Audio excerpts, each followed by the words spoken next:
നമസ്കാരം.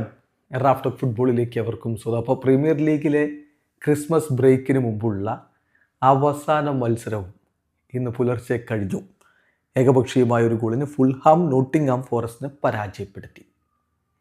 പ്രീമിയർ ലീഗിൽ 17 റൗണ്ട് മത്സരങ്ങൾ കഴിയുമ്പോൾ ഈ ക്രിസ്മസ് ബ്രേക്കിൻ്റെ സമയത്ത് ഒന്നാം സ്ഥാനത്ത് ആഴ്സണലാണ്. 17 കളി 39 പോയിന്റ്. തൊട്ടു പിന്നിൽ മാഞ്ചസ്റ്റർ സിറ്റി 17 കളി 37 പോയിന്റ്. മൂന്നാം സ്ഥാനത്ത് ആസ്റ്റൺ വില്ല 17 കളി 36 പോയിന്റ്.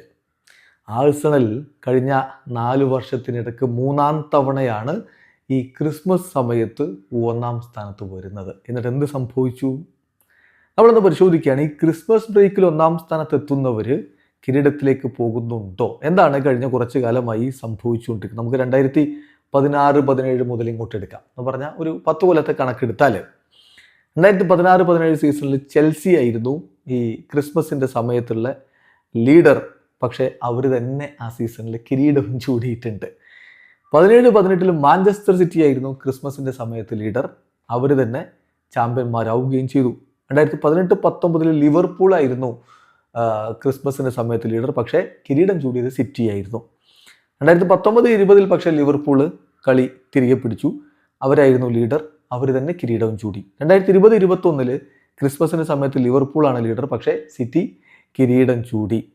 2021-22 സിറ്റിയാണ് ക്രിസ്മസിൻ്റെ സമയത്ത് ലീഡർ. അവർ തന്നെ കിരീടം ചൂടി. ഇനിയാണ് ആഴ്സണലിൻ്റെ വിളയാട്ടം.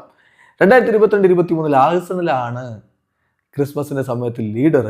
പക്ഷെ കിരീടം സിറ്റി കൊണ്ടുപോയി. 2023-24 ആഴ്സണലാണ് ക്രിസ്മസിൻ്റെ സമയത്ത് ലീഡർ. പക്ഷെ കിരീടം സിറ്റി കൊണ്ടുപോയി. 24-25 ലിവർപൂൾ തന്നെ ലീഡർ. ലിവർപൂൾ തന്നെ കിരീടം ചൂടി. ഇപ്പോൾ 25-26 ആഴ്സണലാണ് ലീഡർ. ഇത്തവണയെങ്കിലും സിറ്റിക്ക് കൊടുക്കാതെ ആ കിരീടം ആഴ്സണലിന് സ്വന്തമാക്കാൻ പറ്റുമോ എന്നുള്ളതാണ് ആരാധകർ ഉറ്റുനോക്കുന്നത്. എന്തായാലും ഇപ്പോൾ സിറ്റി ആഴ്സണലിന് തൊട്ടുപുറകിലുണ്ട്. 2 പോയിന്റ് മാത്രമേ വ്യത്യാസമുള്ളൂ. ഒരൊറ്റ കളി കൊണ്ട് കാര്യങ്ങൾ മാറി മറിഞ്ഞേക്കാം. കാത്തിരിക്കാം. ഇനി ക്രിസ്മസിന് ശേഷം പ്രീമിയർ ലീഗിൽ എന്ത് സംഭവിക്കുമെന്ന് അറിയാൻ വേണ്ടി വീഡിയോ അവസാനിക്കുന്ന ഫുട്ബോൾ ലോകത്തെ കൂടുതൽ വിശേഷങ്ങളുമായി റാഫ്റ്റോക്സ് എത്താം.